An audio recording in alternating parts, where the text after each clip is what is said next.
SVC மற்றும் ஆதித்யாரம் movies தயாரிப்பில் ஷங்கர் இயக்கத்தில் ராம் சரண் நடிக்கும் கேம் சேஞ்சர் ஜனவரி 10 முதல் உலகமெங்கும். Mad Rabbit, India's finest audio wearable brand, starting at 999. Darshika maybe உள்ள இருந்தாங்கன்னா நம்ம இன்னும் கொஞ்சம் எக்ஸ்பெக்ட் பண்ணிருக்கலாம். தர்ஷிகாவோட ஃபேமிலி விஷாலை பத்தி என்ன சொல்ல போறாங்க, விஷால் வர ஃபேமிலி தர்ஷிகா பத்தி என்ன சொல்ல போறாங்க அப்படின்னு சொல்லிட்டு அந்த இது நாமினேஷன் ப்ரீ பாஸ் கொடுக்கும்போது கூட அருண் பிரசாத் வந்து அவர் ஹீரோ ஆகிறதுக்காக நாமினேஷன் ப்ரீ பாஸ் தூக்கி ஜெஃப்ரிக்கு கொடுத்துருப்பாப்புல. சத்யாவுமே கிட்டத்தட்ட அதே ரீசன் தான் சொல்லியிருப்பார். அவனுடைய கம்யூனிட்டி வந்து ரொம்ப பெருசு, அவன் அடுத்த ஸ்டேஜ் போகணுன்றதுக்காக அந்த நாமினேஷன் ப்ரீ பாஸை கொடுப்பேன். அது இந்த கேம் குள்ள தேவை கிடையாது, நல்லா இல்ல. அதனால தான் முத்துக்குமரனே வாங்கி கட்டிக்கிட்டாப்புல. விட்டு கொடு, இந்த ஸ்டேஜ்ல வந்து விட்டு கொடுக்கணுமா அப்படின்றது. ஏன் இது பவித்ரா கிடைச்சிருந்தா நல்ல வாய்ப்புன்னு யோசிக்கிறது, ஏன் உங்களுக்கு கிடைச்ச நல்ல வாய்ப்பு நீங்க யோசிக்கலன்றதுனா அது கேள்வியே வருது. அது டர்ட்டியா போயிருச்சு. பிக் பாஸே வந்து கோச்சிக்கிட்டாரு, இவ்வளவு வான் பண்ணிட்டாரு, அப்ப கண்டிப்பா இது வெளியும் தப்பா தான் போயிருக்கும், மக்களுக்கும் இது வந்து தப்பா போயிடக்கூடாதுன்றதுக்காக சமாளிச்ச மாதிரி தான் இருந்துச்சு.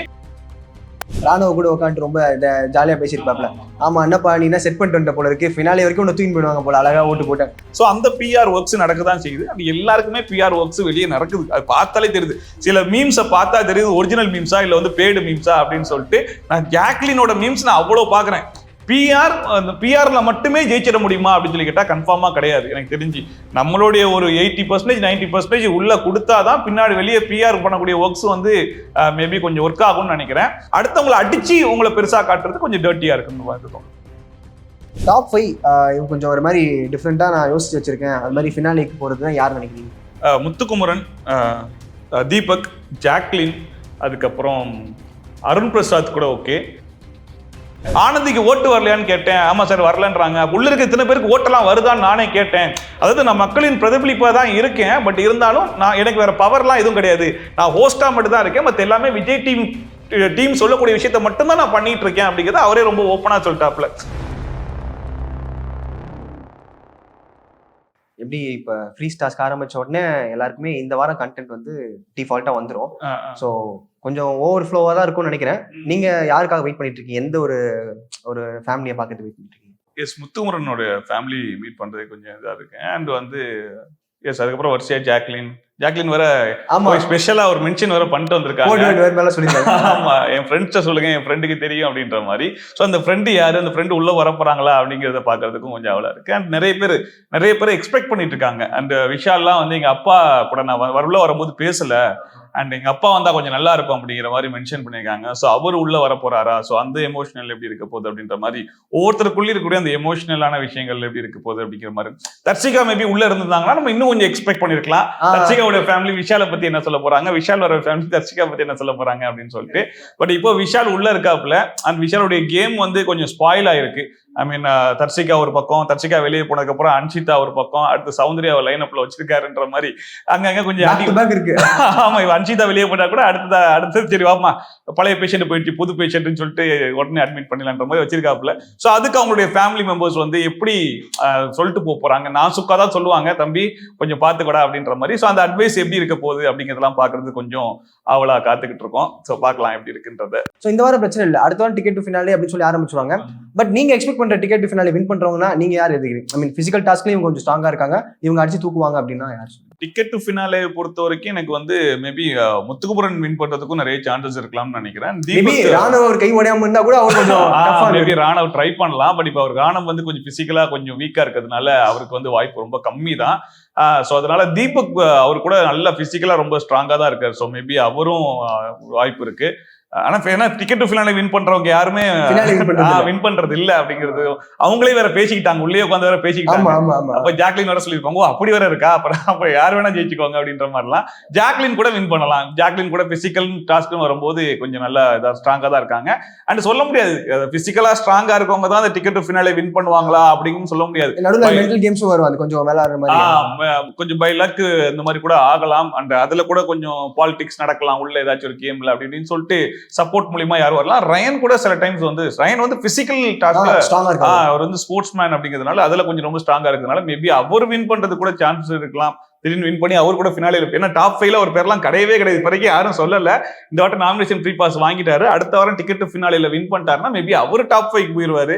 ஸோ அது கொஞ்சம் டிஃப்ரெண்டா நடக்கிறதுக்கு சான்சஸ் இருக்கலாம். ஸோ அது என்னன்றது பார்க்கலாம். ஓகே, நடுவில் ஜெஃப்ரி வேற இருக்காப்ல, ஏன்னா அவரை பிடிக்க ஒரு 2 பேர் வேற சேர்றாங்க. ஆமா ஆமா, ஏன்னா அந்த அளவுக்கு துருத்துருன்னு ஏதாவது ஒன்று பண்ணிட்டே இருக்காரு. ஏன்னா அவருமே வந்து ஒரு சாஃப்ட் கார்டர் இருந்துட்டே இருக்கு எல்லாருமே. ஒரு இப்பதான் நாமினேட் ஆயிருக்கு ரொம்ப வாரங்கள் கழிச்சு. ஸோ அது உள்ளக்குள்ள பேசி வச்சிருக்காங்க, அவனை தொட வேண்டாம், எதுவும் பண்ண வேண்டாம். ஏன்னா எந்த ஒரு லைக் ஒரு பிளானா இருக்கட்டும் எதுலையுமே இன்வால்வ் ஆக மாட்டேறாரு. அவர் பாட்டு ஜோவியல்ல அப்படியே சுத்திக்கிட்டு அவர் பாட்டு தனிக்காட்டு ராஜா மாதிரி சுத்திட்டு இருக்காப்ல. ஆமா, எல்லாருமே வந்து தம்பி அந்த ஒரு கேட்டகரிக்கு. சோ நாமினேஷன்ல போய் சொன்னா அது நல்லா இருக்காதோ அப்படிங்கிற மாதிரி யோசிக்கிறாங்க. ஓகே, நம்ம இங்க வெளியே நல்லா பழகிட்டோம், அங்க உள்ள போய் கன்ஃபெஷன் ரூம்ல போயிட்டு ஜெஃப்ரியே நாமினேட் பண்ணா அது கொஞ்சம் கான்ட்ராடிக்டா இருக்குமோ அப்படிங்கிற மாதிரி யோசிச்சுட்டு வேணா அவனை வந்து விட்டுறலாம் அப்படிங்கிற கேட்டகரிக்கு வந்துட்டாங்க. அண்ட் அகைன் வந்து தெரியாத முகங்கள் புது முகம்ன்ற ஜெஃப்ரி வந்து அவனுக்கு அடுத்த ஸ்டேஜ் போகணும்னா அவனுக்கு இது ஒரு நல்ல வாய்ப்பு. ஸோ அவனை நம்ம எதுக்கு வெளியே அனுப்பணும் அந்த மாதிரிலாம் நிறைய யோசிக்கிறாங்க. நிறைய பேர் வந்து மேபி ஜெஃப்ரியை நாமினேட் பண்ணா நம்மளுக்கு வந்து தப்பா இருமோ அப்படின்ற மாதிரியும் யோசிச்சு அந்த இது நாமினேஷன் ஃப்ரீ பாஸ் கொடுக்கும்போது கூட அருண் பிரசாத் வந்து அவர் ஹீரோ ஆகிறதுக்காக நாமினேஷன் ஃப்ரீ பாஸ் தூக்கி ஜெஃப்ரிக்கு கொடுத்துருப்பாப்ல. சத்தியாவுமே கிட்டத்தட்ட அதே ரீசன் தான் சொல்லியிருப்பாரு, அவனுடைய கம்யூனிட்டி வந்து ரொம்ப பெருசு, அவன் அடுத்த ஸ்டேஜ் போகணுன்றதுக்காக அந்த நாமினேஷன் ஃப்ரீ பாஸ் கொடுப்பேன். அது இந்த கேம் குள்ள தேவை கிடையாது. கேம் கரெக்டா விளாட்னா அப்படின்னா ஓகே, எல்லாருக்குமே அந்த அடுத்த ஸ்டேஜ்ன்றது அவங்களுக்கு மட்டும் இல்ல, எல்லாருக்குமே தேவைன்றதுனால இந்த பிக் பாஸ் வீட்டுக்குள்ளே வந்திருக்கீங்க. நீங்க எல்லாரும் அடுத்த ஸ்டேஜ் நீங்க ஆல்ரெடி போயிட்டீங்கன்னா நீங்க எதுக்கு பிக் பாஸ் ஷோக்குள்ள மறுபடியும் வர போறீங்கன்ற கேள்வி இருக்கு இல்லையா? சோ எல்லாருமே அடுத்த ஸ்டேஜுக்காக ஏகிக்கிட்டு இருக்கவங்க தான். அந்த டைம்ல போயிட்டு அதுவும் ஃபர்ஸ்ட் 2 வீக்ஸ் 3 வீக்ஸ்ல அந்த மாதிரி விட்டு கொடுக்குறாங்கன்னா கூட போறோம். 12th வீக் 11th வீக்ல வந்துட்டு நான் விட்டு கொடுக்குறேன் இது பண்றேன்னு சொல்லி இது பண்றது நல்லா இல்ல. அதனாலதான் முத்துக்குமரனே வாங்கி கட்டிக்கிட்டாப்ல விட்டு கொடு, இந்த ஸ்டேஜ்ல வந்து விட்டு கொடுக்கணுமா அப்படின்றது. ஏன் இது பவித்ரா கிடைச்சிருந்தா நல்ல வாய்ப்புன்னு யோசிக்கிறது, ஏன் உங்களுக்கு கிடைச்ச நல்ல வாய்ப்பு நீங்க யோசிக்கலன்றதுதான் அது கேள்வியே வருது. சோ அது ஜெஃப்ரிக்குமே வரும், ஜெஃப்ரிக்குமே அது பொருந்துன்ற மாதிரி தான் நான் பாக்குறேன். சோ இந்த மாதிரிலாம் இருக்கும்போது அவரு கொஞ்சம் ரொம்ப கிளியரா இருக்காரு போல இருக்கு. லைக் கேமை நான் கேமா பாக்குறேன், நீங்க உங்க விளையாடுங்க அப்படின்னும் போது சோ இந்த மெச்சூரிட்டி அவர் அப்படியே செட் பண்ணி தான் வந்திருப்பார் போல இருக்கு. நான் யாருதான் என்னதான் கோவா கேங் என்ன கேங்னு சொன்னாலுமே நான் விளையாட போறது விளையாண்டு தான் இருக்க போறேன். அண்ட் ஒரு இன்ட் வந்து விஜய் சேதுபதி அவர் கொடுத்தோடனே அப்படியே பிரிஞ்சிடறாரு நைஸா. ஆமா, சோ அதெல்லாம் நீங்க வந்து அது உடனே மாறுறது வந்து கொஞ்சம் பாக்குறதுக்கு ஆடா இருக்குது. ஏன்னா வீக்கெண்ட் எபிசோட்ல சொல்றாங்க இந்த மாதிரி கோவா கேங் சரி கிடையாது, அது வந்து நெகட்டிவா, அடுத்த செகண்ட் அப்படி உடனே மாறி கோவா கேங்கே கிடையாதுன்ற மாதிரி உடனே வெளியே வந்து அவங்கள பத்தியே பின்னாடி பேசுறது, கேங்குள்ள பேசின விஷயத்த ஃபுல்லா கொண்டு போய் வெளியே லீக் பண்ணிடுறது, அந்த முழுக்க நான் அதை விட்டு வெளியே வந்துட்டேன்னு சொல்லிட்டு ப்ரொஜெக்ட் பண்றதுக்காக காட்டுறதெல்லாம் வந்து அது மெச்சூரிட்டியில வரல. அது ஆக்சுவலா மெச்சூரா ஹேண்டில் பண்றவங்க எப்படின்னா கொஞ்சம் கொஞ்சமா தான் வெளியே வருவாங்க. ஓகே, உடனே வெளியே வந்துட்டோம்னா பாக்குற மக்களுக்கும் சரி இவங்களுக்கும் சரி உடனே என்னன்னா சொன்ன அடுத்த செகண்ட் நம்ம வந்து நம்ம ரொம்ப நேரம் பேசிட்டு இருக்கோம், நல்லா ஃப்ரெண்ட்ஸா இருக்கும், ஒருத்தவங்க வந்து ஏதோ ஒன்று சொல்லிட்டாங்க, சரி ஓகே கிளம்புடா அப்படின்ற மாதிரி போயிட்டோம் அப்படின்னா அது ஒரு நல்லா இல்ல இல்லையா? அது எவ்வளவு நாள் இருந்த பாண்டிங் வந்து அது பொய்யான்ற மாதிரி இருக்கும்ல. சோ அந்த மாதிரி ஜெஃப்ரி ரியாக்ட் பண்ண மாதிரி தான் இருந்துச்சு. ஈவன் அது சௌந்தர்யாவும் இப்ப பண்ணிட்டு இருக்காங்க. ஜாக்லினை முழுக்க அடிச்சிட்டோம் அப்படின்னா நம்ம இண்டிவிஜுவல் பிளேயரா வந்து நம்ம தெரிஞ்சிருவோம் அப்படிங்கிறதுக்காகவே நாமினேஷன்ல போயிட்டு சொல்லணும்ன்ற அவசியமே கிடையாது. ஒரு நல்ல ஃப்ரெண்ட்ஸா இருந்தாங்கன்ற பட்சத்தில் தனியா பர்சனலாவே இப்ப இதெல்லாம் சொல்லியிருக்கலாம். ஆனா அது நாமினேஷன்ல கொண்டு வந்து சொன்னதாகட்டும், போன வாரம் நடந்த மொத்த டாஸ்க்லயுமே ஜாக்லினுக்கு அகைன்ஸ்டா நின்று எல்லாத்தையுமே பின்னாடி ஜாக்லின் பத்தி அதிகமா பேசினதாகட்டும், இது எல்லாமே வந்து சௌந்தர்யா அகைன் நானும் ஒரு இண்டிவிஜுவல் பிளேயர் ஆயிட்டேன் அப்படிங்கிறத காட்டுறதுக்காக அவங்க பண்ண விஷயமா தான் இருக்குது. அண்ட் எல்லாருமே அதான், ஜாக்லின் தான் இந்த வேலையை பார்த்தாங்க, குழியை தோண்டி விட்டு வாங்கடா கோவா கேங்னு உள்ள வச்சாங்க. இப்ப எல்லாருமே அதை விட்டு வெளியே போகணும் அப்படின்னா ஜாக்லின் அடிச்சாதான் வெளியே போக முடியுன்றதுனால ஜாக்லினை போட்டு அடிக்க ஆரம்பிச்சிட்டாங்கன்ற மாதிரி தான் போயிட்டு இருக்கு. ஓகே, இப்போ நீங்க ஸ்ட்ராட்டஜிஸ்ல நிறைய பேர் பார்த்துருப்பீங்க, நிறைய பிளேயர்ஸ்லாம் வந்து அவங்களோட ஸ்ட்ராட்டஜி வச்சிருக்காங்க. அது மாதிரி நீங்க பார்த்ததுல ரொம்ப கேவலமா நடி இவ்வளவு பச்சையா நடிப்பீங்களா அப்படின்ற மாதிரி தான் இருந்துச்சு அவங்களுக்கு பார்க்கும்போது. இதுக்கு முன்னாடி தர்ஷிகான் விஷாலோட ரொம்ப பச்சையா தெரிஞ்சிச்சு. அவங்க 2 பேருமே கண்டென்ட்டுக்காக வேற பேசி வச்சுட்டு பண்ண மாதிரி இல்ல, கிட்டத்தட்ட அப்படிதான் இருந்துச்சு. அண்ட் வெளியே வந்து இப்போ தர்ஷிகா பேசும்போது எனக்கு லவ்வே இல்லைன்னு சொல்றாங்க, லவ்வே இல்லை ரொம்ப பிடிக்கும் கிரஷ் அவ்வளவுதான்றாங்க. ஒரு கிரஷுக்காமா இவ்வளவு நீங்க உட்காந்து இவ்வளவு பண்ணீங்க, சுத்தி போடுறது என்ன கயிறு கட்டுறது என்ன அதுன்றதுலாம் வந்து அது நிறைய டைம் கேமரா பார்த்து ஊட்டுறதாகட்டும், அந்த கேமரா டர்ன் பண்ற வரைக்கும் வெயிட் பண்றதாகட்டும், அதெல்லாம் அப்படியே தெரிஞ்சிச்சு. சோ அவங்க 2 பேர் பண்ணது வந்து பச்சையா அது வந்து கண்டென்ட்டுக்காக. இதுக்கு மேல தர்ஷிகா கிட்ட பிசிக்கலாவும் ஒண்ணு இல்ல, கண்டென்ட்டாவும் ஒண்ணு இல்ல. நான் இந்த வீட்டுல சஸ்டெயின் பண்ணணும் அப்படின்னா நான் வந்து லவ் கண்டென்ட் ஒன்று கிரியேட் பண்ணணும். லவ் கண்டென்ட் கிரியேட் பண்ணனா ஃபேமிலி ரவுண்ட் வரைக்கும் ஹோல்ட் பண்ணுவாங்க. சோ ஃபேமிலி ரவுண்ட்ல நம்ம ஃபேமிலி உள்ள வந்து என்ன ரியாக்ட் பண்ண போறாங்கன்றது பிக் பாஸ். அதனால தான் பிக் பாஸ் டீமுமே அது ஃபுல்லா டெலிகாஸ்ட் பண்ணிட்டு இருந்தாங்க. 1 hour எபிசோட்ல விஷால் அண்ட் தர்ஷிகாவுடைய கண்டென்ட் அவ்வளவு வரும். தர்ஷிகா வெளியே போனதுக்கு அப்புறம் தான் இப்போ 1 hour எபிசோடே வருது.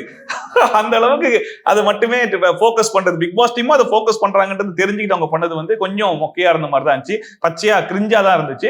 அண்ட் அன்ஷிதா பொறுத்த வரைக்கும் இந்த அன்பு பாசம்ன்றத வச்சு ஒரு கேம் ஒண்ணு ஆடுறாங்க. அது வந்து அந்த அன்புன்றது வந்து எல்லாருக்கிட்டையுமே இருக்கணும். நான் ஒரு அன்பானவன் அப்படின்னா எல்லார்கிட்டயும் அன்பானவனா இருக்கணும், அதுதானே மேட்ரு. ஆனா அன்ஷிதா பொறுத்த வரைக்கும் அவங்களுக்கு யாராச்சும் ஒருத்தவங்களை பிடிக்கலன்னு சொல்லி முடிவாயிடுச்சுன்னா அவங்க கிட்ட முழுக்க முழுக்க வன்மத்தையும் அவங்கள போட்டு அடிச்சு மிதிச்சு ஏதாச்சும் ஒன்று பண்ணிடணும்னு சொல்லிட்டு அவங்க பண்ற விஷயங்கள்லாம் வந்து ஒரு மாதிரி டர்ட்டியா இருக்குது. ஸோ அது வந்து அவங்களுடைய உண்மை முகம் இல்லையோ அப்படிங்கிற மாதிரி இருக்கு. ஸோ அதுவுமே அவங்களுடைய ஸ்ட்ராட்டஜி தானோ இந்த அன்புங்கிறத வச்சு. ஏன்னா நிறைய வாரத்தில் அவங்க நாமினேஷன்லேயே வரல. எப்படி ஜெஃப்ரி பல வாரங்கள் நாமினேஷன் வரலையோ அதே மாதிரி அன்ஷிதாவுமே நாமினேஷன்ல வந்திருக்க மாட்டாங்க. அதுக்கு முக்கியமான ரீசன் வந்து எல்லாருக்கிட்டையும் அன்பா இருக்கிறது, பாசமா இருக்கிறதுன்னு சொல்லிட்டு அதை வந்து இந்த வாரம் கண்டுபிடிச்சிட்டாங்க. 5 பேர் அதையே சொல்லிதான் நாமினேட் பண்ணி விட்டானுங்க. ஸோ 12th வீக் வரைக்கும் டைம் எடுத்திருக்கு அன்ஷிதாவுடைய ஸ்ட்ராட்டஜி என்ன அப்படிங்கிறத கண்டுபிடிக்கிறதுக்கு. ஸோ இந்த மாதிரி ஒவ்வொருத்தரும் ஒரு ஸ்ட்ராட்டஜி பண்றதெல்லாம் கொஞ்சம் பச்சையா தெரியுது. ஓகே, ஒரு நைட் டைம்ல வந்துட்டு அந்த பிஆர் பத்தி பேசியிருப்பாங்க. ராணுவ கூட உட்காந்து ரொம்ப ஜாலியா பேசியிருப்பாப்ல. ஆமா என்னப்பா நீ என்ன செட் பண்ணிட்டு வந்த போல இருக்கு, ஃபினாலே வரைக்கும் ஒன்று தூக்கி போயிடுவாங்க போல, அழகா ஓட்டு போட்டேன். ஆமா செட் பண்ணிட்டு வந்திருக்கேன். அவரும் கொஞ்சம் அவுட் ஆஃப் த பாக்ஸ் பேசுன்னு சொல்லிட்டு எல்லாத்தையும் சொல்லிட்டு இருக்காரா, இல்ல உண்மையை சொல்றாரா, இல்ல சும்மா ஒரு நேம் சேக் அங்க பேசணும்னு சொல்றாரா அப்படின்னு. அந்த வீடியோ நானும் பார்த்தேன். அதுல வந்து அவர் ஆமான்னு சொல்லல, எந்த இடத்துலயுமே ஆமான்னு சொல்லல. வாய்ப்பு இருக்குன்னு இருப்பாரு. எதுக்காக அப்படின்னா ஃபினாலே வரைக்கும் வந்துருவ போலியடா அப்படின்னு சொல்லி கேட்கும் போது வாய்ப்பு இருக்குன்னு சொல்லிட்டு ஒரு 3 வாட்டி அதே சொல்லிட்டு இருந்தாப்ல. அதுக்கு நடுவில் 2 கொஸ்டின் சொல்லிட்டாங்க. அப்ப நீ பிஆர் செட் பண்ணிருக்கியா அப்படின்னா வாய்ப்பு இருக்கு. அவர் வந்து ஆக்சுவலா ஃபர்ஸ்ட் கேள்விக்கு சொன்ன பதில் தான் வாய்ப்பு இருக்குன்றது. அதுக்கு அடுத்ததான் ஜாக்லின் இவங்க எல்லாம் கேட்டதெல்லாம் வந்து அப்ப பிஆர் செட் பண்ணிட்டு வந்துட்டியா, எவ்வளோட செலவு பண்ண அண்ட் அப்படின்ற கேள்வி கேட்கும்போது அந்த வாய்ப்பு இருக்குன்ற மேட்டர் சிங்க் ஆயிடுச்சு அப்படிங்கிற மாதிரி கேட்கிற கேள்விக்கு 2 நிமிஷம் கழிச்சு பதில் செட் ஆயிட்டு இருக்கு. ஆமா அந்த மாதிரி இருந்துச்சு. அண்ட் ராணுவுக்கு வந்து பிஆர் இருக்காங்க வெளியே, நம்ம பச்சையா பார்க்க முடியுது. எல்லாரும் போஸ்டர்லாம் வச்சு ஓட்டு கேட்கறாங்க. சூப்பர் மார்க்கெட்ல போயிட்டு போஸ்டர் பிடிச்சி போடும்போது நானும் யோசிக்கிறேன் அப்படின்ற மாதிரி. ஆமா, சோ எல்லாருக்குமே பிஆர் வெளியே ஒர்க் பண்ணிட்டு இருக்காங்க. அதே மாதிரி ராணுவுக்கு கொஞ்சம் எக்ஸ்ட்ராவாவே ஒர்க் பண்றாங்கன்றது அவருடைய ப்ரொஃபைல்ல எடுத்து அதெல்லாம் போடுறாரு. சோ இருக்காங்க. அண்ட் பிளஸ் வந்து ஒரு படம் பண்ணிட்டு வந்திருக்காரு அப்படின்னு சொல்லிட்டு அவரே சொல்றாரு. அந்த ப்ரொடக்ஷன் டீம்ல இருந்து கொஞ்சம் பிஆர் ஒர்க்ஸ் எல்லாம் பார்க்க தான் செய்வாங்க. இதுக்கு முன்னாடி வருண் சொல்லிட்டு ஒருத்தர் உள்ள வந்தாரு. கரெக்டா அவர் எவிக்ட் ஆகி வெளியே வரும்போது ஒரு படத்துடைய ட்ரெய்லரை ரிலீஸ் பண்ணாங்க. சோ இப்போ ஜோஸ்வா. சோ அதெல்லாம் எதுக்காக அப்படின்னா அவங்கள இந்த சீசன்ல உள்ள அனுப்புனதே அந்த படத்துடைய ப்ரொமோஷனுக்காக தான் அப்படிங்கிற மாதிரி. சோ ராணுவுடைய படத்தோட ப்ரொமோஷனுக்காக தான் ராணுவ உள்ள அமைச்சிருக்காங்க. சோ வெளியே ப்ரொடக்ஷன் டீம் கண்டிப்பா வந்து ப்ரொமோட் பண்ணுவாங்க அப்படிங்கிறது தான் எல்லா மைண்ட்லயும் இருக்குது. முத்துமுருன்னு சொல்லியிருப்பாங்க 10 கோடி ரூபாய் போட்டு படம் எடுத்திருக்காங்க. அப்ப இவனை வச்சு ஒரு ப்ரொமோஷன் பண்ணணும்னா அதுல இருந்து 1% கூட செலவு பண்ண மாட்டாங்க அப்படின்னு சொல்லிட்டு. சோ அந்த பிஆர் ஒர்க்ஸ் நடக்கதான் செய்யுது. அது எல்லாருக்குமே பிஆர் ஒர்க்ஸ் வெளியே நடக்குது. அது பார்த்தாலே தெரியுது. சில மீம்ஸை பார்த்தா தெரியுது ஒரிஜினல் மீம்ஸா இல்ல வந்து பேடு மீம்ஸா அப்படின்னு சொல்லிட்டு. நான் ஜாக்லினோட மீம்ஸ் நான் அவ்வளவு பாக்குறேன். நிறைய மீம் பேஜஸ்ல ஜாக்லின் சம்பந்தமான போஸ்ட் வந்துகிட்டே இருக்கிறதெல்லாம் பார்க்கும்போது அதெல்லாம் அது ஆப்வியஸா அது பேடு போஸ்ட் அப்படிங்கிறது நல்லாவே தெரியுது. சோ அதே மாதிரி சௌந்தர்யாக்கு சொல்லவே தேவையில்லை. போன சீசன் ஆமா அர்ச்சனாக்கு எப்படி பிஆர்னு சொன்னாங்களோ அதே மாதிரி இந்த சீசன்ல சௌந்தர்யாக்கு தான் பிஆர் மூலியமாவே இவ்வளவு தூரம் டிராவல் பண்ணிருக்காங்கன்ற அளவுக்கு எல்லாரும் பேசுறாங்க.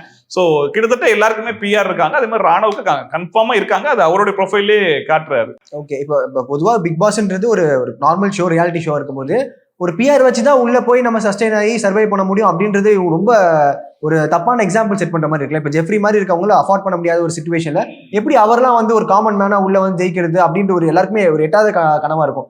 அப்ப இது செட் பண்றது வந்து டீமே ஏதாவது ஸ்டாப் பண்ணலாம், இல்ல அவங்களுக்கும் ஒரு ப்ரொமோஷன் தேவைப்படுதா, இது மூலியமா நாங்க ஒரு ஷோ பண்றோம், இது உங்க மூலியமா எங்களுக்கும் தெரிய வருது அப்படின்றத ஃப்ரீ ப்ரொமோஷன் மாதிரி அவங்களும் விஜய் டிவி செட் பண்றாங்களோ?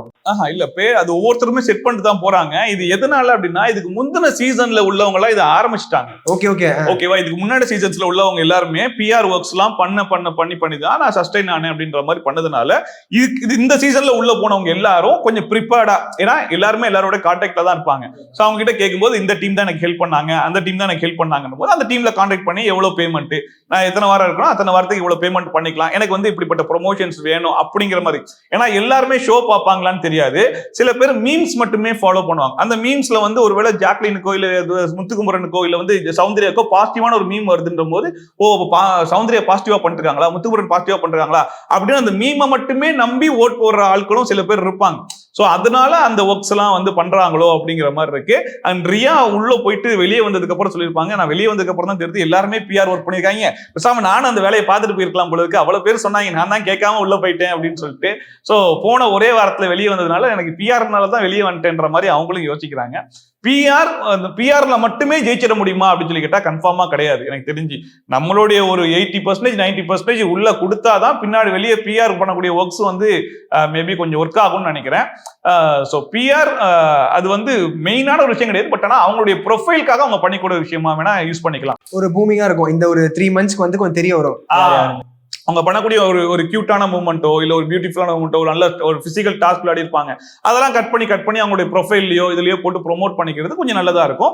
பட் பே பண்ணி முழுக்க வந்து அடுத்தவங்களை நெகட்டிவா காமிச்சு நம்மள பாசிட்டிவா காட்டிக்கிறது இந்த மாதிரி பிஆர் ஒர்க்ஸ் எல்லாம் இருக்குதுன்னு நான் கேள்விப்பட்டேன். பட் அது கொஞ்சம் டர்ட்டியா இருக்குதுன்ற மாதிரி இருக்கு. நெகட்டிவ் பிஆர் இருக்கு. நெகட்டிவ் பிஆர் இருக்கு. இப்ப எனக்கு அகைன்ஸ்டா ஒருத்தங்க இருக்காங்க, அவங்களுக்கு எனக்கு தான் ஒரு காம்படிஷன் மாதிரி இருக்கு அப்படின்னா, இப்ப அவங்களுக்கு நெகட்டிவிட்டியை நான் கிரியேட் பண்ணி விட்டேன்னா ஆட்டோமேட்டிக்கா நான் பாசிட்டிவ் ஆயிருவேன். அப்படிங்கிற போது வெளியில இருக்கிற பிஆர்ஸ் என்ன பண்றாங்கன்னா, அவங்களுடைய நெகட்டிவ்ஸ் எல்லாத்தையும் எடுத்து நெகட்டிவ் ஸ்ப்ரெட் பண்றது, நெகட்டிவான விஷயங்களை போறதுன்ற மாதிரி பண்றாங்க. சோ அது வந்து நெகட்டிவ் பிஆர்ன்ற மாதிரி சொல்றாங்க. அது கொஞ்சம் டர்ட்டியா இருக்கும் அப்படிங்கிற மாதிரி இருந்துச்சு. அவங்கவுங்க கண்டஸ்டன்ஸுக்கு நீங்க ப்ரொமோட் பண்ணிக்கிறீங்கன்ற போது அது பாசிட்டிவா இருக்கு. அடுத்தவங்களை அடிச்சு உங்களை பெருசா காட்டுறது கொஞ்சம் டர்ட்டியா இருக்குன்னு வந்து தோணுது. ஓகே, டிசர்விங் கேண்டிடேட் வந்துட்டு வெளில போயிருப்பாங்க கண்டிப்பா. அது மாதிரி நீங்க யாரு வந்து இவங்க நல்லா விளையாட வேண்டியவங்க சில பல மிஸ் பண்ணால வெளில போயிட்டாங்க அப்படின்னா யார் நினைக்கிறீங்க? சுனிதாலாம் 4th வீக்கே வெளியே போறதுக்கு தேவையில்லையோன்ற மாதிரி இப்போ பார்க்கும்போது பயங்கரமா இருக்கும். ஆமா, ஏன்னா ரஞ்சித் இருக்காப்ல, சத்யா இருந்தாரு, பவித்ரா வேற இருக்காங்க. பவித்ராலாம் இன்னுமே இருக்காங்க. ஆமா, சோ அதெல்லாம் வச்சு பார்க்கும்போது சுனிதாலாம் 4th வீக்லயே வெளியே போயிட்டாங்களே அப்படிங்கிற மாதிரி இருந்துச்சு. அதாவது என்னன்னா, எதுவுமே பண்ணாம நம்ம உண்டு நம்ம வேலை உண்டுன்னு சொல்லிட்டு ஓரமா உட்கார்றவங்க எல்லாம் 70 days வரைக்கும் வந்துடுறாங்க.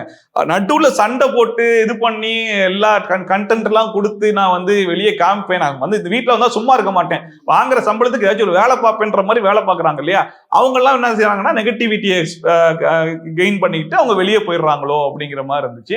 சோ எனக்கு தெரிஞ்சு சுனிதா இன்னும் கொஞ்ச நாள் சஸ்டெயின் பண்ணக்கூடிய ஒரு கேட்டகரியில இருந்திருக்கலாமோன்ற மாதிரி தோணுச்சு. ஓகே, அப்ப அன்டிசர்வ்டு நீங்க சொன்ன மாதிரி நிறைய பேர் உள்ள இருக்காங்க போல இருக்கு. ஆமா, இருக்காங்கல்ல, பவித்ரா இருக்காங்க, அன்ஷிதா இருக்காங்க, சத்யா, ரஞ்சித் எல்லாம் இப்பதான் வெளியவே போயிருக்காங்க. அதெல்லாம் நம்ம எப்பயோ சொல்லிட்டு இருந்தோம். சோ இவங்க எல்லாம் இன்னும் கொஞ்சம் காலி பண்ணி ஒரு 5 பேர் காலி பண்ணிட்டாங்கன்னா கரெக்டா இருக்கும். ஓகே, டாப் 5 இவங்க கொஞ்சம் ஒரு மாதிரி டிஃப்ரெண்டா நான் யோசிச்சு வச்சிருக்கேன், அது மாதிரி ஃபினாலேக்கு போறதுன்னா யார் நினைக்கிறீங்க? முத்துக்குமரன், தீபக், ஜாக்லின், அதுக்கப்புறம் அருண் பிரசாத் கூட ஓகே, பிளஸ் வந்து விஷால் இருக்காப்ல, ராணவ் இருக்காப்ல, ராயன் இருக்காப்ல, ஜெஃப்ரி இருக்காப்ல, இவங்க எல்லாரும் வெளியே போயிருவாங்க. ஆமா, அன்ஷிதா, இந்த 5 பேருமே வெளியே போயிருவாங்க. சோ மீதி இருக்கு மஞ்சரி இருக்காங்க. மஞ்சரி மேபி டிசர்விங் தான் நினைக்கிறேன், டஃப்பா தான் ஆடுறாங்க. சோ மஞ்சரி சேர்த்துக்கலாம். சோ இந்த 5 பேர் வந்து டாப் 5ல வரதுக்கு சான்சஸ் இருக்கலாம். ஓகே, இப்ப முத்து அவர்கள் வந்து அந்த கேப்டன்சி டாஸ்க்கை வந்து விட்டு கொடுக்கும் போது அவருடைய பாயிண்ட்ல வந்து நான் தோத்தேன்னா அடுத்த வாரம் கண்டிப்பா நாமினேஷன்ல வருவேன், சோ அது மூலமா மக்கள் இவ்வளவு ஓட்டு போடுவாங்க அப்படின்றது இவ்வளவு மைண்ட் கால்குலேஷன் பண்ணி வாரம் ஒரு புது ஸ்ட்ராட்டஜியை போட்டு ஒரு ஓரமா கிரிக்கிட்டு இருப்பாருன்னு நினைக்கிற மாதிரி. சோ அதை பார்க்கும்போது எப்படி செட் பண்ணிட்டு தான் வந்திருக்காரு போல, பிளே பண்ணும் வின் பண்ணும் அப்படின்ற மாதிரி. சோ அதான மக்கள் சென்ஸ் பண்ணாங்களே, எப்படி இருந்தாலும் நீ விட்டு கொடுக்கறது எதுக்கு, நீ இந்த மாதிரி கேம் விளையாடுற, இது வச்சு ஒரு சிம்பத்தியா இல்ல சைடு ஒரு சாஃப்ட் கார்னர் கிரியேட் பண்ற மாதிரி இருக்கும் அப்படின்றது. முத்துக்குமரனை பொறுத்த வரைக்கும் முழுக்க நான் கேம் விளையாடணும் அப்படிங்கிற மைண்ட் செட்ல வந்திருக்காரு. அண்ட் சில இடத்துல வந்து எல்லாரும் ஸ்கோர் பண்றாங்க இல்லையா, இப்ப அருண் பிரசாத் நிறைய இடத்துல ஸ்கோர் பண்ணிக்கிட்டே வருவாப்ல, அடுத்தவங்களுக்காக ஒரு கேம் விளையாடுறது. இப்ப அந்த பொம்மையை கூட கொடுக்கணும் ஓடி போய் ஜெஃப்ரி பொம்மையை உள்ள வச்சுட்டு வந்துட்டாப்ல. அதுக்கு இது நம்ம வெளியிருந்து பார்க்கும்போது என்னடா கேம் இது அப்படிங்கிற மாதிரி இருந்துச்சு. சிவாக்காக விளையாட உன்னை நம்பி ஒருத்தவங்க நிக்கிறான் அப்படின்ற மாதிரி இருந்துச்சு. சிவாக்காக விளையாட போனா நீ என்ன ஜெஃப்ரி பொம்மை தூக்கி வச்சு அந்த மனுஷனை வெளியே அனுப்பிச்சு விட்டுட்டு, ஆனா அந்த வீடே சேர்ந்து ஒரு ஹீரோ மாதிரி போர்ட்ரே பண்ணாங்க.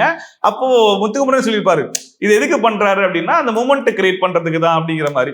சோ அந்த மாதிரி ஒரு மூமெண்ட் நம்மளும் கிரியேட் பண்ணலாம்னு யோசிச்சாரா என்னன்னு தெரியல. இப்ப பவித்ராக்கு விட்டு கொடுத்தோம்னா நம்மளுக்கு வந்து ஒரு ஓட்டு வெளியே இருந்து அந்த பரவாயில்ல வேற ஒருத்தவங்க வரட்டும்ன்ற மாதிரி யோசிக்கிறாருன்னு நினைச்சிருவாங்கன்னு நினைச்சு அவர் விட்டாரான்னு தெரியல. பட் பச்சையா அவர் விட்டு கொடுத்தாருன்றது நல்லா தெரிஞ்சிச்சு. பட் எதுக்காக நான் விட்டு கொடுக்கல, நான் 1000 விஷயங்கள் யோசிச்சுக்கிட்டு இருந்தேன். அந்த கேப்ல பவித்ரா பாலத்துக்கு உள்ள போட்டாங்க, என்னால வந்து தடுக்க கூட முடியலன்னு சொன்னது வந்து ஏதோ ஒரு சாக்கு சொல்லணும், ஏதோ ஒன்று சொல்லி சமாளிக்கணும்ன்றதுக்காக அது டர்ட்டியா போயிருச்சு. பிக் பாஸே வந்து கோச்சிக்கிட்டாரு, இவ்வளவு வான் பண்ணிட்டாரு, அப்ப கண்டிப்பா இது வெளியும் தப்பா தான் போயிருக்கும், மக்களுக்கும் இது வந்து தப்பா போயிடக்கூடாதுன்றதுக்காக சமாளிச்ச மாதிரி தான் இருந்துச்சு. முத்துமுரன் கேம் எல்லா இடத்துலயும் நல்லா இருந்துச்சு. பட் இந்த ஒரு இடம் மட்டும் கொஞ்சம் நல்லா இல்லையோ, அவர் விளையாடுனதுல இந்த இடத்துல கொஞ்சம் சொதப்பிட்டாரோ அப்படிங்கிற மாதிரி தான் எனக்கு தோணுச்சு. ஓகே, இப்ப அருண் அவர்கள் சொல்லும் போது நிறைய அந்த பாரதி கண்ணமால அன்கட் அந்த எக்ஸ்பிரஷன்ஸ் எல்லாம் வச்சு கொஞ்சம் சமாளிச்சுட்டு இருக்காரு, வந்து பேசுறாரு. அப்புறம் தொழிலாளர்கள் அந்த இதெல்லாம் வரும்போது அப்ப கத்தி போராடுவோம்ன்ற ரொம்ப எக்ஸ்ட்ரீமா அவர் தன்னை வந்து ஒரு பெரிய ஹீரோவா ப்ரொஜெக்ட் பண்றதுக்காக காமிச்சிட்டு இருக்காரு. சோ அது பார்க்கும்போது உங்களுக்கு எப்படி தோணுது? இப்ப அவரு போவாரா, ஒரு ரன்னர் அப் வின்னர் அப் மாதிரி அந்த ஸ்டேஜ்ல நிப்பாரா? ரன்னர் அப் அந்த ஸ்டேஜ் வரைக்கும் போக மாட்டாரு, டாப் 5ல இருப்பாருன்றது. ஃபினாலே வீக்ல கண்டிப்பா அருண் பிரசாத் வீட்ல இருப்பாருன்றது தெரியுது. ஏன்னா அட்லீஸ்ட் இவ்வளவு கண்டென்ட் கொடுத்திருக்காரு, இவ்வளவு வேலைகள் பார்த்திருக்காப்ல, அது வரைக்குமாச்சு கூட்டு வரணுமா இல்லையான்ற மாதிரி தான். மத்தவங்களை கம்பேர் பண்ணும் போது அந்த மனுஷன் ஓரளவுக்கு உழைச்சிருக்காரா அப்படிங்கிற மாதிரி சொல்லலாம். பட் என்ன ஒரு விஷயம் அப்படின்னா, வெளிய மக்கள் கிட்ட நம்ம ஒரு ஹீரோவா ப்ரொஜெக்ட் ஆகணும், நம்ம பண்ற ஒரு விஷயத்துலயும் ஒரு ஹீரோயிசம் இருக்கணும் அப்படிங்கிற மாதிரி யோசிச்சுக்கிட்டு தான் இந்த ஸ்கில்டு ஓரியன்டட், லேபர் ஓரியன்டட்ன்ற விஷயத்தை எடுத்து பெர்ஃபார்ம் பண்ணதாகட்டும், அது சம்பந்தமா வந்த டாஸ்க்லயும் போயிட்டு we are workers not beggars அப்படின்னு சொன்னதா இருக்கட்டும், அதுல நடந்த விஷயங்கள் ஆகட்டும், எல்லாமே இப்போ இந்த லாஸ்ட் வீக் நடந்ததுல கூட அடிச்சுக்காம எப்படி விளையாடலாம்னு யோசிக்கலாமா, அடிச்சுக்காம எப்படி விளையாடலாம்னு யோசிக்கலாமான்ற மாதிரி சொன்னதாகட்டும். அந்த டாஸ்கே அப்படிதான்ற போது அது அப்படிதான் விளையாடி ஆகணும். பட் இருந்தாலும் அந்த ஒரு இடத்துலயும் அவர் பேசக்கூடிய விஷயங்கள், பண்ணக்கூடிய விஷயங்கள்லாம் வந்து அது ஒரு ஹீரோ மெட்டீரியலா தன்னை காமிச்சிக்கிறதுக்காகவும், இந்த வீட்டுல இருக்கவங்களுக்கு வெளியே இருக்கவங்களுக்கு நான் ஒரு ஹீரோவா ப்ரொஜெக்ட் ஆகணும் அப்படிங்கிறதுக்காகவும் பண்ணக்கூடிய விஷயமா தான் தெரியுது. அது உள்ள இருக்கவங்களே பல பேர் கண்டுபிடிச்சிட்டாங்க. சௌந்தர்யா நிறைய இடத்துல ஓப்பனாவே சொல்லிடுவாங்க, இது வந்து ஒரு கேரக்டரா எடுத்து அதுக்குள்ள அவருடைய கேரக்டரை வந்து ஹீரோவா ப்ரொஜெக்ட் பண்ணிக்கிட்டு வெளியே வந்து காமிச்சிக்கிட்டு இருக்காரு அப்படின்ற மாதிரி. சோ அதை கொஞ்சம் அவர் அவாய்ட் பண்ணிக்கிட்டா போதும். இப்ப கொஞ்சம் அடங்கிட்டாப்ல, இது அப்படியே கண்டினியூ ரொம்ப ஸ்லோ ஆயிடும், எதுவுமே பேசாம அமைதியா எப்படி இருக்கிற இடம் தெரியாம சுத்திட்டு இருக்காரு. ஆமா, அந்த லேபர் ஓரியன்ட் ஸ்கில் ஓரியன்ட்ல வாங்கின அடி அந்த மாதிரின்றதுனால அதுக்கப்புறம் பேச முடியல போல இருக்கு. அண்ட் வெளியே இருந்து அர்ச்சனாவும் முடிஞ்ச அளவுக்கு பண்ணிட்டே இருக்காங்க. ஆமா, சப்போர்ட் பண்ணிட்டு இருக்காங்க. அதனால அவங்க பேருக்கு நிறைய நெகட்டிவிட்டி வரதுன்னு நம்மளால பார்க்க முடிஞ்சு. உங்களோட கமெண்ட் செக்ஷன்லாம் போய் பார்த்தா ஃபுல்லா அவ்வளோ அவங்களுக்கு போன வருஷம் நான் எதுக்கு உனக்கு ஓட்டு போட்டேன்றதே நான் இப்ப நான் யோசிக்கிறேன். இப்ப எல்லா இடத்துலயும் சப்போர்ட் பண்ணணும்னு அவசியம் கிடையாது, இந்த மாதிரியான விஷயத்துல போயிட்டு சப்போர்ட் பண்றது நல்லாவே இல்லை அப்படிங்கிற மாதிரி அந்த வீடியோக்கு நிறைய எதிர்ப்பு நம்மளால பார்க்க முடிஞ்சிச்சு. அண்ட் அவருமே உள்ள நிறைய அர்ச்சனாவுடைய ரெஃபரன்ஸை யூஸ் பண்றாப்ல. ஸ்டார்டிங்ல இருந்து இப்போ வரைக்கும் ஹார்ட்லி குயின் சொல்லிட்டு அந்த ரெஃபரன்ஸ் எதுக்காக யூஸ் பண்றாரு அப்படின்னா அந்த ஓட்டுக்காக தான். சோ இவரும் அர்ச்சனா பேரை யூஸ் பண்ண ஆரம்பிச்சிட்டாப்ல. இவங்களும் வெளியே இருந்து ரொம்ப ஓப்பனாவே நான் அருண்பிரசாத்துக்கு சப்போர்ட் பண்றேன்னு சொல்லிட்டு இந்த ஒரு விஷயத்தை வச்சு ஓட் பேங்க் நிறைச்சிடலான்ற மாதிரி பிளான் பண்றாங்க. மேபி டாப் 5 வரைக்கும் வரதுக்கு சான்சஸ் இருக்கலாம் இந்த மாதிரியான இது. பிளஸ் வந்து அருண்பிரசாத் கொஞ்சம் கண்டென்ட் எல்லாம் கொடுக்கறதுனால வந்து வரோன்ற மாதிரி இருக்கு. மேபி டிக்கெட் ஃபினாலே யாராச்சும் வின் பண்ணிட்டாங்கன்னா அதுல இருந்து மேபி அருண்பிரசாத் வின் பண்ணிட்டாருன்னா ஓகே, இல்லைன்னா ஒரு ஆள் வெளியே வராங்கன்னா மஞ்சரி இல்லைன்னா அருண், இவங்க 2 பேர்ல யாராச்சும் ஒரு ஆள் அந்த டாப் 5ல இருந்து வெளியே வந்துருவாங்க. ஓகே. அண்ட் நீங்க சொல்ற மாதிரி அந்த பிரிக் வந்து அடுக்கி வச்சுட்டு இருப்பாங்க, ஒரு பொம்மையா வைப்பாங்கல்ல, அதுல பொண்ணுங்கெல்லாம் அடிச்சு பிடிச்சி மேலே ஏறலாம் பண்ணிட்டு இருக்காங்க. இங்க வந்து ஓரமா விஷால் அண்ட் அருண் அழுதுட்டு இருக்காங்க. அழுகிறத சேர்ந்து பிசிக்கல் ஆயிட போகுது அவங்களே தைரியமா விளையாண்டு இருக்காங்க. எங்களுக்கு தெரியும் எங்க சேஃப்டி யாருன்னு. இப்ப இது ரொம்ப கான்ஃபிடென்ட்டா வெளில இருந்து பார்க்கும்போது என்னடா வந்ததே விளையாடுதான், இதே அழுதுகிட்டு என்னடா சீன் கிரியேட் பண்ணிட்டு இருக்கீங்க அப்படின்னும் போது உங்களுக்கு அந்த எபிசோட் பார்க்கும்போது எப்படி இருந்துச்சு? எனக்கு கிட்டத்தட்ட அந்த எவில் அண்ட் டிமான் அப்படின்ற ஏஞ்சல் அண்ட் டிமான் டாஸ்க்ல இவங்க 2 பேர் போய் அழுதுருப்பாங்க. யாரு ஜாக்லினும் சௌந்தர்யாவும் போயிட்டு எங்களுக்கு வரல ப்ரோ அப்படின்னு சொல்லிட்டு அழுதுருப்பாங்க. கிட்டத்தட்ட அதையே திரும்ப எடுத்து ரீக்ரியேட் பண்ணி காமிக்கிறாங்களா அப்படிங்கிற மாதிரி தான் இருந்துச்சு. அண்ட் இது இவ்வளவு தேவையில்லையே, இது ஒன்றும் அவ்வளோ, அதாவது உள்ள அடிச்சு எல்லாம் உள்ளே அழுதுகிட்டு கிடக்குறாங்க, முடியலன்னு சொல்லிட்டு அதை பார்த்து நீ எமோஷன் ஆகி அழுகிறனா பரவாயில்ல. எல்லா ரன்னும் ஸ்ட்ராங்கா விளையாடிட்டு இருக்காங்க, இது ஒரு நல்ல ஸ்போர்ட்டிவா எடுத்து விளையாடிட்டு இருக்காங்க. அந்த நேரத்தில் நீ போய் நீங்க 2 பேர் ஏன்டா உட்காந்து அழுதுகிட்டு இருக்கீங்க அப்படிங்கிற மாதிரி தான் இருந்துச்சு. அண்ட் அதுவுமே வெளியே சிம்பத்தி கிரியேட் பண்றதுக்கு பாத்தீங்களா எங்களோட மனசு எப்படிப்பட்ட மனசு பாத்தீங்களா. அண்ட் இப்போ வர விஷால்லாம் வேற அன்சிதா கூட சேர்ந்து கேம் விளையாடுறதுனால அன்சிதாவுடைய இதெல்லாம் வந்து லைட்டா தொத்திச்சோ அந்த பாசத்தை பார்த்து அழுகிறது. இத்தனைக்கு அன்சிதா அங்க கரண்டு கிடக்குறாங்க, இவருக்கு வந்து அழுதுறத பார்க்கும்போது கொஞ்சம் இதெல்லாம் உண்மையா அழுகுறீங்களா இல்ல இதெல்லாம் ஆக்டிங் ஆடா அப்படின்ற மாதிரி தான் இருந்துச்சு. விஜய் சேதுபதி அவரோட ஹோஸ்டிங் எப்படி இருக்கு இப்ப இந்த வரும் காலங்கள்ல பார்க்கும்போது? ஆமா, ஃபர்ஸ்ட் கொஞ்சம் ஸ்டார்டிங் ரொம்ப நல்லா இருந்துச்சு. அதுக்கப்புறம் வந்து கொஞ்சம் என்னடா நம்ம ரொம்ப எதிர்பார்த்தோம் போல இருக்கே, பெருசா ஒண்ணு இல்லையே அப்படிங்கிற மாதிரி இருந்துச்சு. அண்ட் இப்போ கடைசி 2 வீக்ஸ் வந்து ஓரளவுக்கு எல்லாத்தையுமே அட்ரஸ் பண்ணிடுறாரு, எல்லாத்தையும் கேட்டுறாப்புல. பட் எனக்கு ஒரே ஒரு விஷயம் என்னன்னா, சௌந்தர்யாவை மட்டும் கொஞ்சம் ஸ்ட்ரிக்டா எதுவும் வார்ன் பண்ண மாட்டாரோ அப்படிங்கிறது வந்து எனக்கு தோணிட்டே இருக்கு. ஏன்னா மத்தவங்க கிட்ட இப்போ விஷாலுக்கு கொடுக்குற ரோஸ்டா இருக்கட்டும், ரஞ்சித்துக்கு கொடுக்கக்கூடிய ரோஸ்டா இருக்கட்டும், இதெல்லாம் ரொம்ப அன்ஷிதாக்கு கொடுக்கக்கூடிய ரோஸ்டா இருக்கட்டும், இதெல்லாம் ரொம்ப ஸ்ட்ராங்கா இருக்குது. பட் சௌந்தர்யா பண்ணக்கூடிய எந்த ஒரு மிஸ்டேக்குமே பெருசா அவர் எதுவுமே சொல்ல மாட்டாப்ல. இவரே 2 வார்த்தை பேசிட்டு உட்காருமா அப்படின்னு சொல்லி உட்கார வச்சிடறாரு. சௌந்தர்யாவை பேச கூட விட மாட்டாரு. மத்தவங்க கிட்ட என்னன்னு சொல்லி அவங்க ஒரு விஷயம் சொன்னதுக்கு அப்புறம் அது அப்படி கிடையாது இப்படியாச்சு அப்படின்ற மாதிரி நிறைய மடக்கி கேள்விகள் எல்லாம் கேட்கிறாப்புல. பட் சௌந்தர்யா பொறுத்த வரைக்கும் அந்த ஓடி போய் அந்த கொடையை புடுங்கினதாகட்டும், கொடையை புடுங்கி அவங்க இது பண்ணதாகட்டும், அப்புறம் போன வீக்ல ஃபுல் அண்ட் ஃபுல் அவங்க பண்ண நிறைய விஷயங்களை பத்தி பேசியிருக்கலாம். ராணாவை பத்தி த்ரூ அவுட் அவன் வெளியே வந்ததுக்கு அப்புறமும் சந்தேகப்பட்டு இருந்த ஒரு ஆள் வந்து சௌந்தர்யா தான். பட் அதுக்குமே அன்ஷிதாவை போட்டு தான் அடிச்சிட்டு இருந்தாப்புல. சோ சௌந்தர்யா கிட்ட மட்டும் ஏன் வந்து இவ்வளவு ஸ்ட்ராங்கான கேள்விகளை கேட்க மாட்டாரு, ஏன் வார்ன் பண்ண மாட்டாரு அப்படிங்கிறது தெரியல. ஆனா நிறைய பாசிட்டிவான விஷயங்களை மட்டுமே சௌந்தர்யாக்கு எடுத்து சொல்றாரு. உங்க கியூட் ரியாக்ஷனுக்கு வெளியே எவ்வளவு ஃபேன்ஸ் இருக்காங்க தெரியுமா, நீங்க ரியாக்ஷன் கொடுத்தா எவ்வளவு பேர் கத்துவாங்க தெரியுமா, எவ்வளவு பேர் கிளாப் பண்ணுவாங்க தெரியுமா அப்படின்னு சொல்லி இன்னும் கொஞ்சம் உசுப்பேத்தி விடுற மாதிரி தான். இவரே கோட் வேர்ட் கொடுத்துட்டு இருக்காரு போல இருக்கு, நல்லா போயிட்டு இருக்கு அப்படின்ற மாதிரி. ஏன்னா கமல் சார் அதெல்லாம் பண்ண மாட்டாரு. உள்ள இருக்கிற கண்டஸ்டன்ஸ் வெளியே வர வரைக்கும் வெளியே மக்களுடைய பல்ஸ் என்னன்றதை புரிஞ்சிக்கவே முடியாது. வெறும் அந்த கிளாப்ஸும் மாறிக்கிட்டே இருக்கும். ஒரு சில பேருக்கு மட்டும் தான் ஸ்டாண்டர்டா இருக்கும், மத்தவங்களுக்கு மாறிட்டே இருக்கும். அந்த கிளாப்ஸ் வச்சுதான் ஓ கேம் இந்த வாரம் இப்படி போதா அப்படி போதான்னு சென்ஸ் பண்ணுவாங்க. பட் இப்போ ஆடியன்ஸ் கிட்டயே உள்ள இருக்கிற கண்டஸ்டன்ஸ் எல்லாம் பேசிக்கிட்டு இருக்காங்க. இவங்க இருந்தாங்க ஹார்ட் அப்படின்னு சொல்லி ஹார்ட்லாம் தூக்கி போட்டுட்டு இருக்காங்க. ஸோ கிட்டத்தட்ட ஆடியன்ஸும் கண்டஸ்டன்ஸும் டேரக்டா பேசிக்கிட்டு இருக்காங்களோ இந்த சீசன்ல அப்படிங்கிற மாதிரி இருக்கு. அண்ட் விஜய் சேதுபதி நிறைய கண்டஸ்டன்ஸ் ஸ்டேஜ்ல வச்சு கண்டிக்கிறாரு இல்லையா, அப்ப கூட ஸ்கிரீன் ஆன்லயே வச்சு கண்டிக்கிறாப்ல. கமல் சார் அதை பண்ண மாட்டார், ஸ்கிரீன் ஆஃப் பண்ணிட்டு இவங்களை கண்டிச்சு அமிச்சிட்டு அது ஒரு ஹிண்ட் மாதிரி வேணா உள்ள கொடுப்பாரு. என்ன நடந்துச்சுன்றதை மேபி அவங்க கெஸ் பண்ணிப்பாங்க உள்ள, அப்படிதான் இருக்கும். பட் இது எல்லாமே இந்த வாட்டி ரொம்ப டிரான்ஸ்பரண்டா நடக்கிற மாதிரி இருக்கு. அது இது வரைக்கும் நம்ம பார்த்த பிக் பாஸ் மாதிரி இல்லையே, இந்த ஹோஸ்டிங்ல எல்லாமே புதுசா இருக்குன்ற மாதிரி இருக்கு. ஓகே, ஸ்கிரிப்ட கையில கொடுத்து இதே மாதிரி பண்ணிடுங்க, அடுத்த வாரம் வந்து நீங்க தான் கை தட்டு வாங்கணும் அப்படின்ற மாதிரி சொல்ற மாதிரி இருக்கு. ஆமா, இவனே அவரே சொல்லிடுறாரு, நான் குறும்படம் கேட்டேன் போட மாட்டேன்றாங்க, ரவி சார் அனுப்பாதீங்கன்னு அனுப்பிட்டாங்க, ஆனந்திக்கு ஓட்டு வரலையான்னு கேட்டேன், ஆமா சார் வரலன்றாங்க, உள்ள இருக்க இத்தனை பேருக்கு ஓட்டெல்லாம் வருதான்னு நானே கேட்டேன். அதாவது நான் மக்களின் பிரதிபலிப்பா தான் இருக்கேன், பட் இருந்தாலும் நான் எனக்கு வேற பவர்லாம் எதுவும் கிடையாது, நான் ஹோஸ்டா மட்டும் தான் இருக்கேன், மத்த எல்லாமே விஜய் டீம் சொல்லக்கூடிய விஷயத்த மட்டும் தான் நான் பண்ணிட்டு இருக்கேன் அப்படிங்கிறத அவரே ரொம்ப ஓப்பனா சொல்லிட்டாப்ல. நான் அவங்க சொல்றது தான் கேட்டு நான் பேசிட்டு இருக்கேன், மற்றபடி என்னால எந்த ஒரு பவரோ எதுவுமே என்கிட்ட இல்லை அப்படிங்கிறத அவரே ரொம்ப ஓப்பனாவும் சொல்லிடுறாரு. பட் அது எந்த அளவுக்கு உண்மை அப்படின்றது தெரியல. சிறப்பு ப்ரோ, நிறைய விஷயங்கள் அப்படியே அலசி ஆராய்ச்சி நிறைய விஷயங்கள் பேசணும். அடுத்த எபிசோட்ல நிறைய பேசுவோம். கண்டிப்பா. தேங்க்யூ. SVC மற்றும் ஆதித்யாரம் மூவிஸ் தயாரிப்பில் சங்கர் இயக்கத்தில் ராம் சரண் நடிக்கும் கேம் சேஞ்சர் ஜனவரி 10 முதல் உலகமெங்கும். Mad Rabbit, India's finest audio wearable brand, starting at 999.